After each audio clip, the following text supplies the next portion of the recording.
Hello வணக்கம். இது உங்கள் சிவி ஜோன். எல்லாரும் எப்படி இருக்கீங்க? இப்போ பார்த்தீங்கன்னா ஒரு சம்பவம், அதாவது இந்த சண்டை அப்படின்னு வரும்போது இது பிராங்க்ன்ற நம்ம விஷயங்கள் தெரிஞ்சாலும் இந்த 3 பேருக்கும் யார் யார் நல்லவங்க, யார் யார் கெட்டவங்க, யார் யார் நமக்கு எதிரியாக இருக்காங்க, யார் நண்பர்களாக இருக்காங்க அப்படின்ற சூப்பரான ஒரு விஷயத்தை வந்துட்டு கற்றுக்கிறதுக்கு தெரிஞ்சுக்கிறதுக்கு ஒரு நல்ல வாய்ப்பாக வந்துட்டு இதை வந்து நான் பார்க்குறேன் ஒரு டிஃப்ரெண்ட் ஆங்கிள். ஏன் அப்படின்னா இப்போ வந்துட்டு கமருதீன் வந்து அடிச்சிட்டார், அப்போ அவருக்கு ரெட் கார்டு கன்ஃபார்ம். சரிங்களா?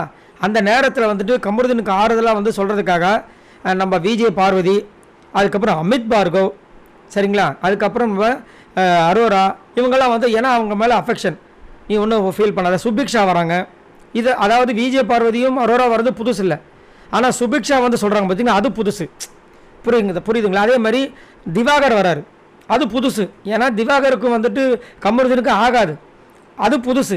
ஸோ இதை வந்துட்டு அதை அனலைசைஸ் பண்ணும். அதேமாதிரி பிரவீனுக்கு பார்த்தீங்கன்னா யாருமே வரல கிட்ட. திவாகர் முன்னாடி உட்காந்துட்டு இருக்காரு, அமித் பார்கவ் வந்து பேசுகிறாரு. இன்ஃபேக்ட் இவர் அடி வாங்கியிருக்காருன்றதுனால நிறைய பேர் இவரை தான் வந்து இது பண்ணணும், ஆறுதல் படுத்தணும். ஆனால் அதையும் பண்ணலை. ஒரு பக்கம் அன்புக்காங்க வந்து ஜாலியாக சிரித்து பேசிகிட்டு இருக்காங்க.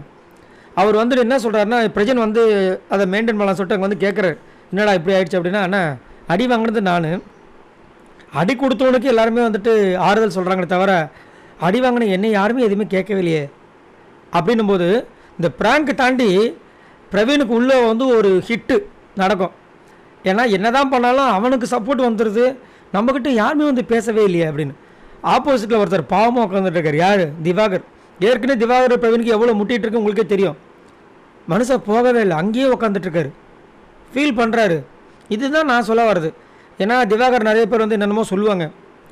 இவர் வந்துட்டு நம்ம மனுஷன், அதாவது மனிதனாவே ஒரு சில பேருக்கு வந்து சுயநலம் இருக்கும்.